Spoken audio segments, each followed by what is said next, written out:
આજે દુનિયાની અંદર કથાઓ તો ખૂબ જ થાય છે, પણ છતાંય જીવાત્માના હૃદયમાં જે શાંતિ થવી જોઈએ એવી શાંતિ થતી નથી. કારણ કે જે રીતે કથાને સાંભળવી ઘટે એ રીતે કોઈ વ્યવહારે કરીને આવતા હોય, કોઈ જોવા માટે આવતા હોય, કોઈ બીજા કોઈ કારણોથી આડોશ પડોશમાં રહેતા હોય, એ સચવવા વ્યવહાર સચવવા માટે આવતા હોય, પણ આત્મકલ્યાણ માટે આવે તો એને જ આ કથા છે એ અસરકારક બને છે. આમ તમે અત્યારે જુઓ તો સુરપુર નરપુર નાગપુર એતિન મેં સુખ નાહી, કાં સુખ હરિ કે ચરણ મેં અને કાં સંતન કે માહી. ઘણીવાર આવી વાત થાય કે ભાઈ ભગવાન સિવાય, પરમાત્માના આશ્રય સિવાય ક્યાંય સુખ નથી. તો ઘણાને પ્રશ્ન ઊભો થાય કે પરમાત્માના ચરણમાં શું સુખ છે? પણ હવે આમાં તો કેવું થાય કે જેમ ગુંગે ગોળ ખાધો, મૂંગા માણસને ગોળ ખવડાવો, પછી તમે એવું કહો કે બતાવ કેવો લાગ્યો. હવે એને જીભ જ નથી તો એ બતાવશે કેવી રીતે? એમ અમને જે વસ્તુનો અનુભવ છે, અમને એવું લાગે. આજે જ અમે ઉતારા બેઠા હતા ત્યારે અમે બધા બહેનો હતા, ત્યારે લક્ષ્મીભાઈ બોલ્યા એ કે આપણને એવું લાગે કે અનંત કોટી બ્રહ્માંડોનું ઠાકોરજીએ સર્જન કર્યું છે. એમાં દેવો, દાનવો, માનવો, ઋષિમુનિઓ અનેક લોક બનાવ્યા, એમાં બધા પોતપોતાની રીતે રહેતા હોય. ઇન્દ્ર ઇન્દ્રાસન ઉપર બેઠા હોય તો વિચારતો હોય કે મારા જેવું કોઈ સુખી નથી. પણ એ કે આપણને કેવું લાગે? અમે કીધું ભાઈ આપણને તો એવું લાગે કે એ બધાય ખોટા, આપણે જેવું કોઈ સુખી. કોઈ પણ પ્રકારની ચિંતા વગર જે કરવાનું છે એ બધું હાથમાં મુઠ્ઠીમાં આવી ગયું છે, આખો રસ્તો ક્લિયર થઈ ગયો છે. તો હવે એ વસ્તુ છે એ મેં તમને આ કથાના માધ્યમથી સમજાવી શકીએ, પણ થાય એવું કે કાયમને માટે છાશ અને કઢીનો પીનારો વ્યક્તિ હોય એને સીધી તમે બાસુંદી કે દૂધ પાક આપો તો એને બધું ચીકણું ચીકણું લાગે કે આની કરતાં સીધું દૂધ પીવું સારું. તમે રોજ સાંજે ગાવ છો ને, વાલાએ રસના ચાખણ હાર કે છાશ તે નવ પીવે રે લોલ, વાલા તારી મૂર્તિ અતિ રસ રૂપ, રસિક જોઈને જીવે રે લોલ. પરમાત્માનો જેને રસ ચાખ્યો એને સંસારની ખાટી છાશ એમાં પછી કોઈ રસ રહેતો નથી, એની ગંધે એને ગમતી નથી. તમે ગમે એટલા તૈયાર થાવ ને કદાચ તમે 2 કિલો સોનું પહેરીને કાળા હો તોય ધોળા થઈને અમારી પાસે આવો, અમારે રૂવાડું ન ભરગે કે શું ટાઈમ બગાડતા હશે, એની કરતાં કરવાનું કરતા હોય તો એવું અમને થાય. જો એમાં સુખ હોય તો સામેવાળાને એવું થવું જોઈએ ને કે આપણે કંઈક આવું કરીએ. એટલે આજ નહીં તો કાલ, કાલ નહીં તો મહારાજ કે આ જન્મે, પછીના જન્મે, 5 જન્મે, 25, 50 કે 100 જન્મે, પણ એમે જે વાતને સમજ્યા છે એ વાત સમજ્યા વગર તમારો છૂટકો નથી. તમે જે દિવસે માનો તે દિવસે, જે દી પુણ્ય ઉદય થશે તે દી મનાશે, બાકી સુખ તો અહીંયા જ છે. તો એ વાતને ભાગવતજીની અંદર ભગવાન વ્યાસ નારાયણ લખે છે કે સંસારની અંદર ચારેય બાજુ આદિ વ્યાધિને જો વધારે પડતા રૂપિયા આવી જાય તોય ઉપાધિ, અને એ રૂપિયા જતા રહે તોય ઉપાધિ, ઘરમાં રૂપિયા ન હોય તોય ઉપાધિ, અને ઘરમાં કદાચ 25 લાખ લાવીને મૂક્યા હોય તોય રાતે પછી કંઈક ખોખડે તો આપણને ઉપાધિ તો થવાની જ.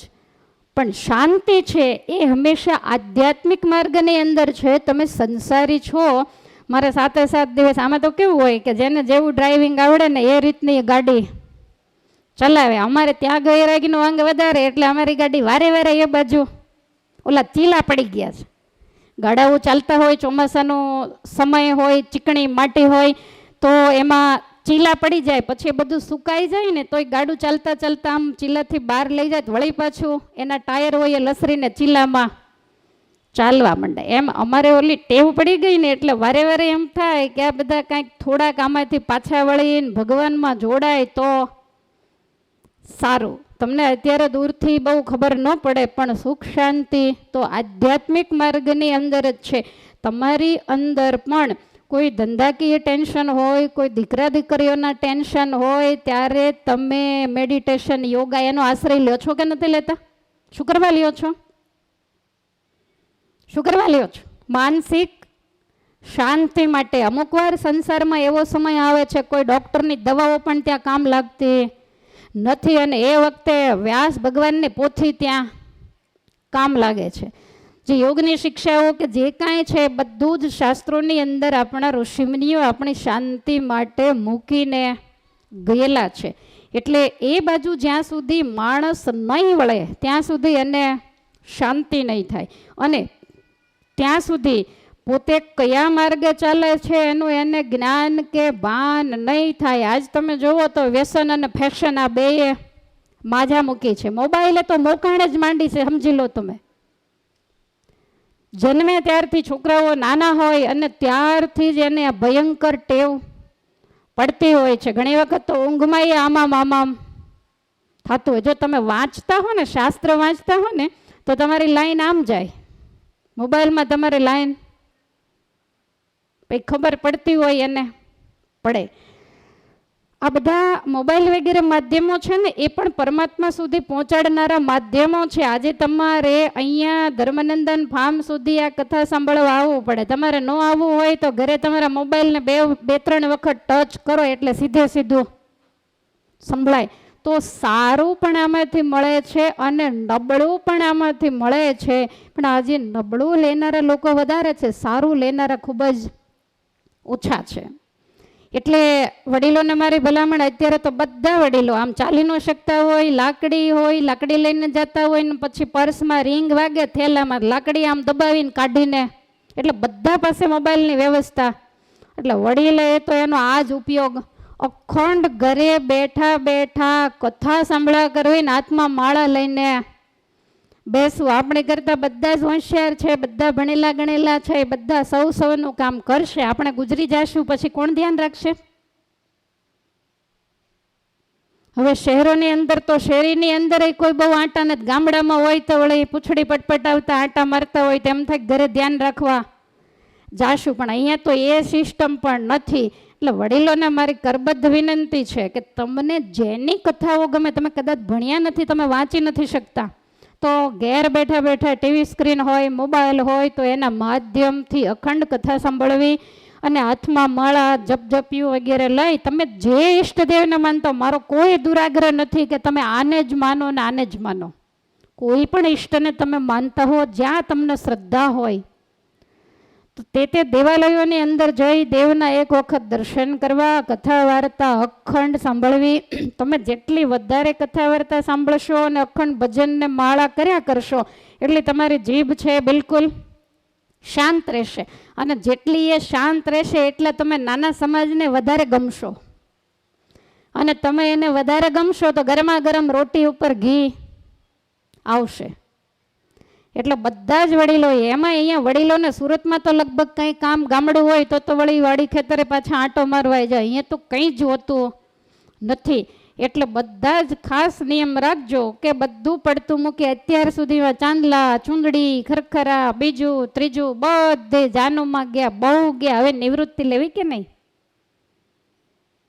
એટલે તમે નાના હતા ત્યારે આપણે તો આ કાલ ઓલું ક્રિકેટનું ને એવું, આપણે તો એ વખતે કાંઈ વડીલોના સમયે તો હતું નહીં, તો એ વખતે ખોખોની રમત રમતા. પછી દોડે ને એમ થાય કે આઉટ થઈ જશું એટલે તરત બેઠેલા ને.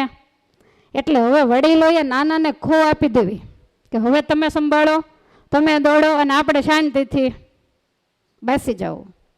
તમે જાગો છો પાછળ? હાથ ઊંચા કરો છો. કોણ કોણ જાગો છો? બધા. સરસ.